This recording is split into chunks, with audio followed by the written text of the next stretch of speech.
¿Qué tal, profesor? Buen día, mi nombre es Marixia Guadalupe Podmartín y en este video le voy a resumir todo lo que vimos en el parcial número 1, empezando pues por la tarea número 1, que vimos el tema de la economía. ¿Qué es la economía? Pues economía viene de la palabra etimología, en la cual nace de la palabra oikos, que significa hogar, y por su parte oikonomía significa administración del hogar. Bueno, pues, ¿cómo se relaciona el hogar con la economía y con la administración? Pues con el hogar hace que nosotros podamos alcanzar una buena calidad de vida en nuestra vida cotidiana, y en la administración pues nos ayuda a equilibrarnos y saber cómo administrar nuestros gastos y nuestros ingresos que tenemos. De igual manera existen tres agentes económicos. La familia, ¿cómo participa? Pues en los productos que nosotros consumimos en nuestra vida cotidiana. Las empresas, que es la que se encarga en sí de la elaboración de los productos que nosotros consumimos en nuestra vida cotidiana, y el sector público. Esta pues sí se encarga de revisar que la actividad, que en este caso podría ser económicamente, vaya bien pues en todas las empresas. Y siguiendo con el tema, pues le voy a explicar sobre la diferencia entre la economía abierta y la economía cerrada. La economía abierta es la que nos permite progresar, es decir, que podamos vender nuestros productos o servicios fuera de su lugar de origen. Y la economía cerrada pues es lo contrario, ¿no? Es la que no nos permite progresar y pues hace que los productos se queden en el lugar de origen. Un ejemplo podría ser en Corea del Norte. Pues Corea del Norte pues se encarga de que sus habitantes consuman los productos que ellos crean. Y como último punto de la actividad número 1, podría explicarle la diferencia entre macro y microeconomía. La macroeconomía es la que analiza a una gran escala la economía.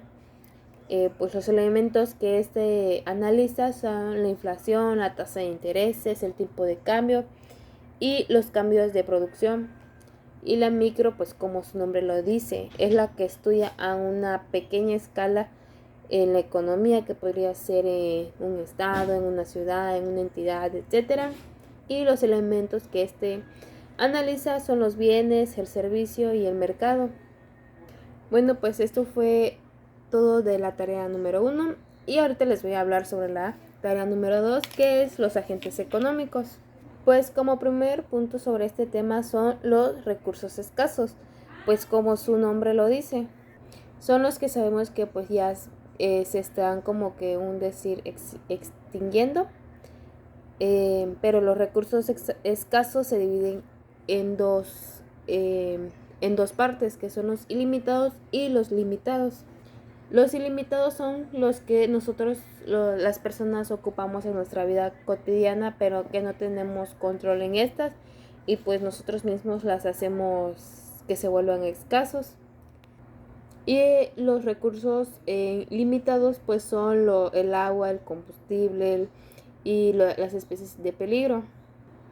Y el otro punto es el costo de oportunidad. En pues nosotros analizamos por qué no elegimos la opción, se podría decir, otra opción que teníamos. Un ejemplo podría ser los que viven en otro estado y decidieron estudiar aquí en la universidad.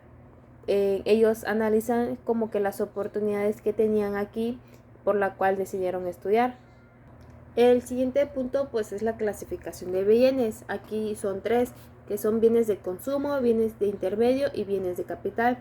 Los bienes de consumo son los que sabemos que se gastará en un futuro, y los bienes intermediarios pues podrían ser las materias primas como madera, combustibles, la harina. En sí es la que se transforma para un consumo. Y como último, los bienes de capital son las máquinas que se ocupan para la transformación de los bienes de intermedio, para que lleguen a su consumo final, que son nosotros, las personas.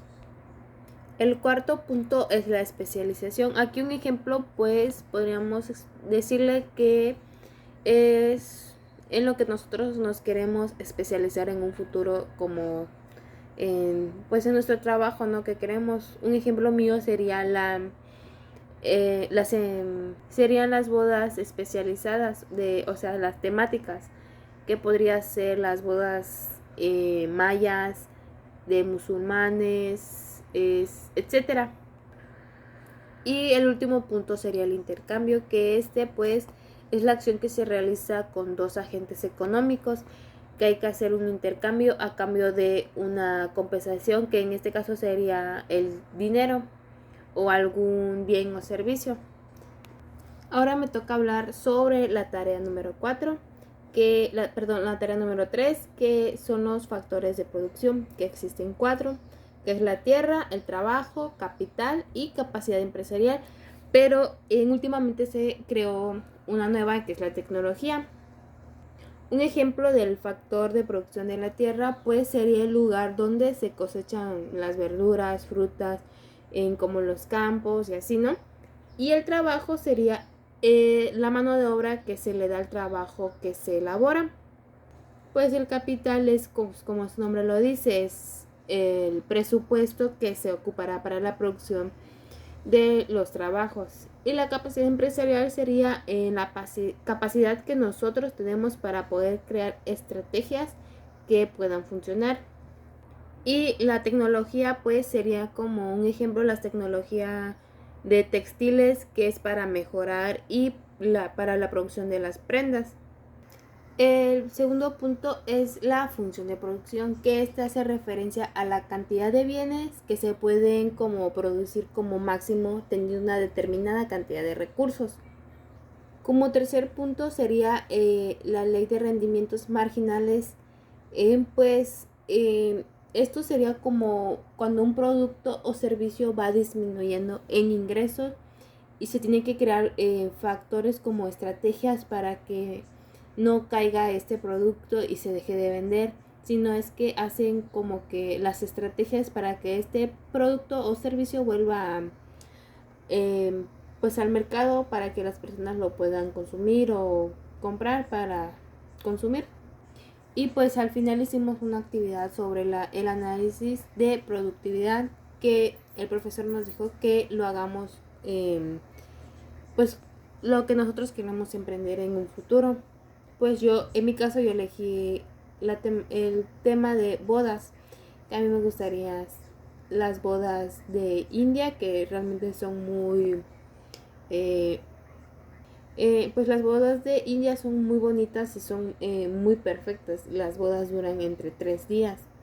Y pues en mi tabla yo puse que la renta, que serían de 3.500, decoración pues 20.000, mobiliario 21.000, la locación 15.000, banquetes 15.000. Como se ocupan caballos, pues la renta de caballos serían 6.000. Pues ocuparemos un fotógrafo, que a lo que supuse no lo contrataríamos en 3.500. El entretenimiento, que sería en un costo de 7.500. La música en 5.000. El que se encarga de elaborar la ceremonia 6.000. Y los ayudantes, como se podría llamar al staff, en 3.000 pesos. Y esto hace una suma de 105.500 pesos. Y pues este sería lo final de la tarea número 3. Y ya para finalizar voy a empezar a hablar sobre la tarea número 4. Como el primer punto sería ¿qué es la teoría? Pues en sí, en la teoría es un conjunto de varias hipótesis que pues no son 100% reales, pues como para deducir algo que tú crees que sea cierto o no. Y el otro punto sería la teoría económica, que es como varios pensamientos que pretendemos nosotros explicar sobre el funcionamiento de la realidad que es la economía.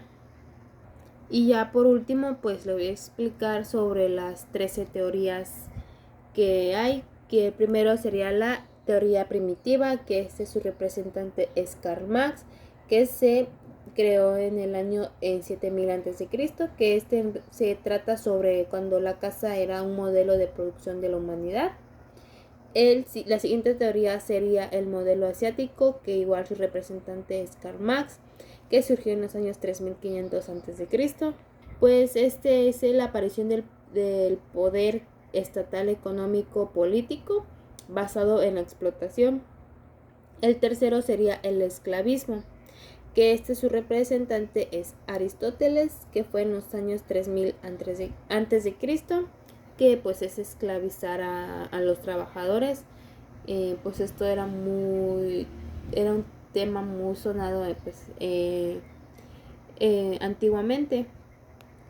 La cuarta teoría sería el feudalismo, que sus representantes sería Carlomagno, padre de la Europa medieval, que fue en el siglo IX, que en realidad es sobre la división que hay entre entre las grandes, ¿cómo se podría decir? Tres grandes estamentos que hay. Y como quinta teoría tenemos el mercantilismo, que su representante es Thomas More, que fue en los siglos XI y XII. Pues era un sistema económico para el desarrollo económico. La siguiente teoría es la etapa clásica, que su representante fue Adam Smith, que fue en los años 1776, que esta es la que se encargaba de estudiar los salarios de los trabajadores y la tasa de ganancias que tenían cada uno de ellos. La siguiente es la fisiocracia, que su representante fue Thomas More, que fue en los años 1800. Era la riqueza que provenía de la explotación de los recursos naturales que nosotros mismos provocábamos. Igual de ahí sigue el marxismo, que su representante fue Karl Marx en el año 1867, que fue como un principal argumento de que el capitalismo es un sistema, no es un sistema económico. El penúltimo es el keynesianismo, que su representante pues era Keynes, John Maynard, que fue en el año 1919, que esta era la teoría que afirmaba que el Estado debe intervenir en la economía para mantener el equilibrio y para poder como revertir los ciclos de las crisis que había en ese entonces. Y por último está el monetarismo, que su representante fue Milton Friedman y Bruno Master en el año 1979. Era pues la que se ocupaba que los efectos del dinero sobre la economía en general. Y bueno, pues esto fue todo lo que vimos en todo este primer parcial. Espero y les haya quedado claro mi explicación.